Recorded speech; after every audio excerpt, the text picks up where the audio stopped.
Hello hello everyone, welcome और welcome back to my channel.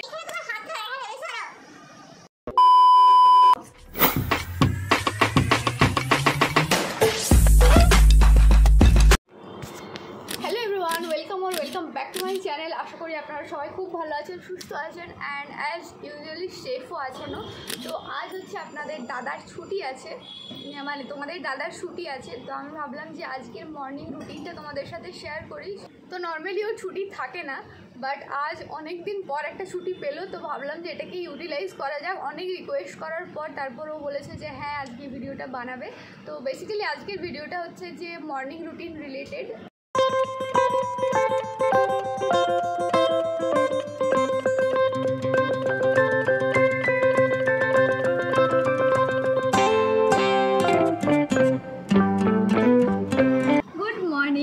এখন বাজে সকালে 7:30, এখনো ঘুমোচ্ছে। চলো সবার আগে এটা শেষ করি।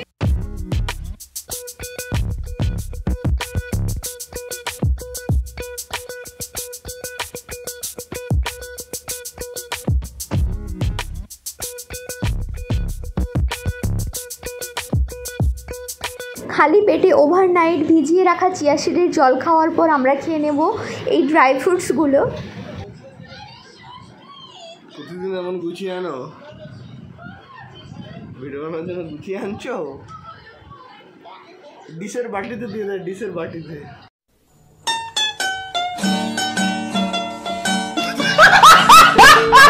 এখন বাজে নিয়ার বাই 9:50। তো আমরা সকালবেলা মোটামুটি কিছুটা রুটিনের, যেমন ব্রাশ করা হোক, একটু এক্সারসাইজ করা হোক, কয়েকটা ড্রাই ফ্রুটস খাই, এগুলো আমরা সবই খেয়ে ফেলেছি। তো এখন অ্যাট লাস্ট ব্রেকফাস্ট করার টাইম।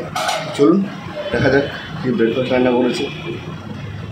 প্রত্যেক দিন যে আমাদের ব্রেকফাস্ট খাওয়া হয় তা কিন্তু একদমই না। যেদিন ছুটি থাকে একমাত্র সেই দিনই বলতে পারো প্রপার ব্রেকফাস্ট হয়, আদারওয়াইজ 9টা-10টার মধ্যে লাঞ্চ কমপ্লিট করে ওকে বেরিয়ে যেতে হয় ডিউটির জন্য। তাই ব্রেকফাস্টের উপর বেশি কিছু এক্সপেরিমেন্ট আমি কখনোই করতে পারি। রিসেন্টলি আমরা যেহেতু হেলদি ডায়েট ফলো করছি, তাই সকালের টাইমটা আমরা প্রেফার করি হেলদি কিছু খাওয়ার। আমি বানিয়েছিলাম ওটসের চিলা, সাথে দিয়েছিলাম অল্প একটু ভেজিস, কারণ ভেজিস ছাড়া আমার কিছুই খেতে ভালো লাগে না। আর যতই হেলদি খাই, চা ছাড়া তো ইনকমপ্লিট থেকেই যায় সকালের এনার্জিটা। চলো গরম গরম চা দিয়ে সকালের এনার্জিটা একদম বুস্ট আপ করা যাক। বলো এই রেসিপিটা কি, বলতে পারবে? দেখে মনে হচ্ছে তো চিলা। হ্যাঁ চিলা তো ঠিক আছে, বাট রেসিপিটা কি, মানে ইনগ্রেডিয়েন্টস কি? ইনগ্রেডিয়েন্টস মনে হচ্ছে তো দূর। এটা হচ্ছে যে এতে ওটস আছে, সুজি আছে, তারপর হচ্ছে যে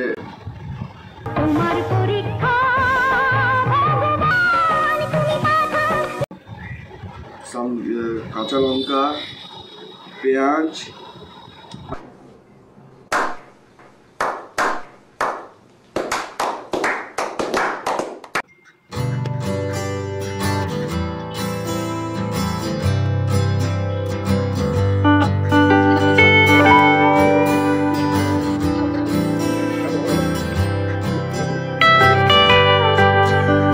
ফাঙ্গাসের মতো যে ভাদ্র মাসকে বলা হয় পচা ভাদ্র। কেন পচা ভাদ্র কেন বলা হয়? প্রচণ্ড বৃষ্টি হয়, বৃষ্টির পর রোদ হয়নি, রোদ না হওয়ার পরে কী হয়, যে জামা কাপড় যেগুলো রাখা থাকে সেগুলো স্মেল করে, প্লাস একটা সাদা সাদা সাদা সাদা আস্তরণ করে। তো এগুলোকে রোদে দিলে জার নষ্ট হয়, এটা আমরা মনে করি। আজকের ওয়েদারটা এত সুন্দর, পুরো প্রপার একটা সানি ডে বলতে পারো। ওই যেরকম বললো যে জামা কাপড়গুলো ছাদে গিয়ে দিয়ে আসতে হবে, তো চলো দিয়ে আসি। বাট এই টাইমে আমার তেমন কোনো কাজ থাকে না, মানে ব্রেকফাস্ট তো অনেকক্ষণ হয়ে গেছে প্রায়। তো এই ব্রেকফাস্টের পর আর আমার কোনো তেমন কাজ থাকে না। এরপর যেটা হবে সেটা হচ্ছে লাঞ্চের জন্য একটু প্রিপারেশন। দেখি দুপুরবেলা কী বানানো যায়।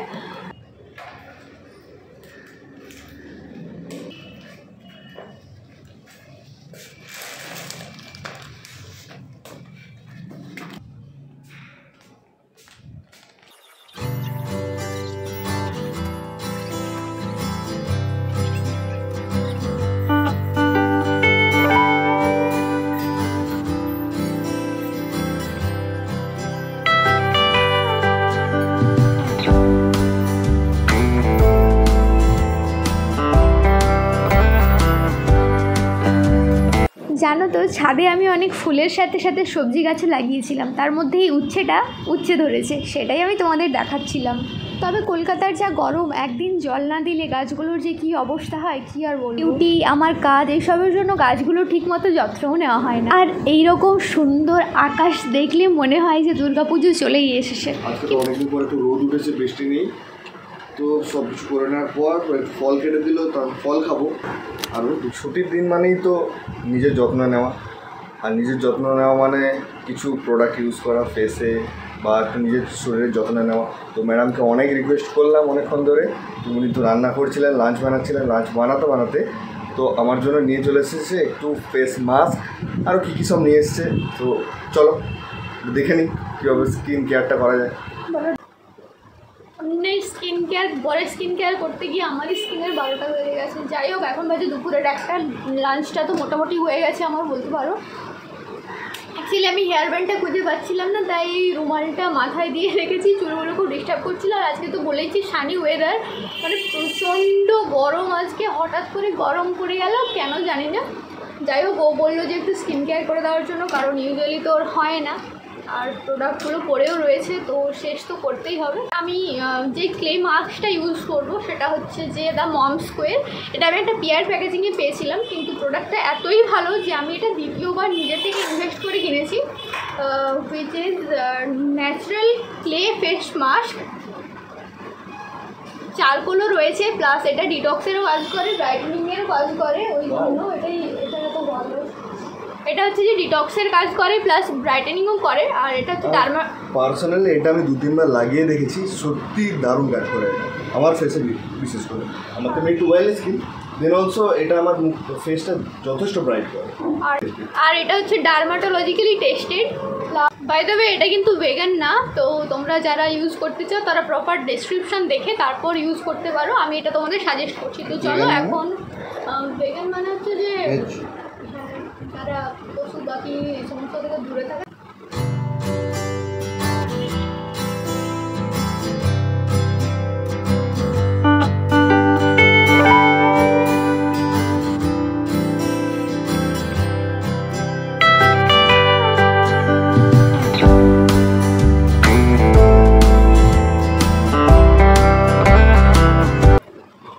ভিডিওটা হচ্ছে না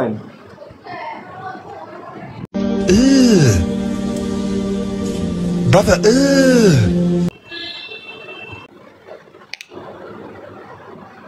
এবার আমি একটা স্মুথনিং ক্রিম লাগাচ্ছি ওর মাথাতে, তারপর একটু ম্যাসাজ করে দিলাম। An hour later.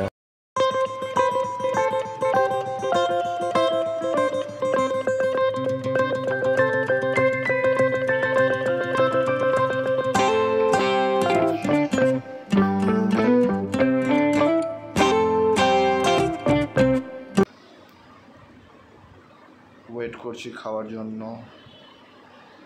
খাবারটা নিয়ে এলেই বসে যাব।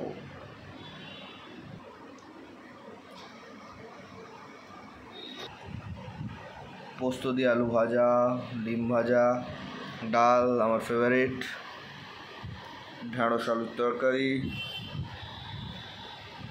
একটা চাটনি, I don't know what is that. এরপর আই থিঙ্ক দুটো শ্যুট আছে বড় বড়, দেখা যাক কী হয়। চলো খেয়ে নিই আগে, অনেক বেলা হয়ে গেছে, এখন আই থিঙ্ক 2টো বাজে। স্নান করে পুজো দেওয়া কমপ্লিট হয়ে গেছে, লাঞ্চটা হয়ে যাক, তারপর দেখা যাক বিকেলবেলা কী করা যায়। One eternity later. এখন বাজে সন্ধ্যে 7টা, একদম সারা দুপুর রেস্ট করে ভিডিও এডিট করলাম, এখন সন্ধ্যে হয়ে গেছে প্রায়। তো সন্ধ্যে দেখিয়ে বেরিয়েছি একটু বাইরে, বৃষ্টি হয়েছিল, ওয়েদারটা খুব প্লেজেন্ট আর ঠান্ডা ঠান্ডা হয়ে রয়েছে। দেখা যাক কোথায় যাওয়া যায়।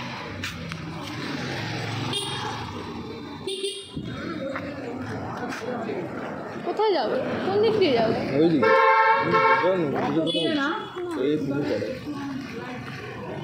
বুঝতে পারছো কী খেতে হবে?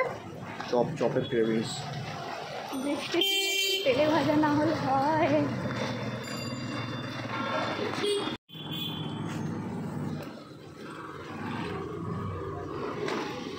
এই চপটা খাওয়ার জন্য তুমি কত দূর আসছো?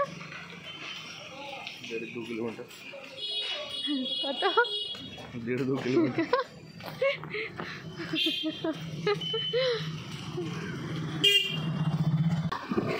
বর্ষাকালে তেলে ভাজা খাওয়ার জন্য একটা মানুষ কীভাবে 1-1.5 কিলোমিটার আসতে পারে আমার বড় পারে। খাবেনি এখন? খাবেনি এখন?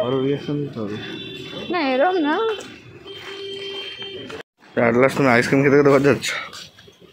সরে আসো। হ্যাঁ পিছাও আর একটু।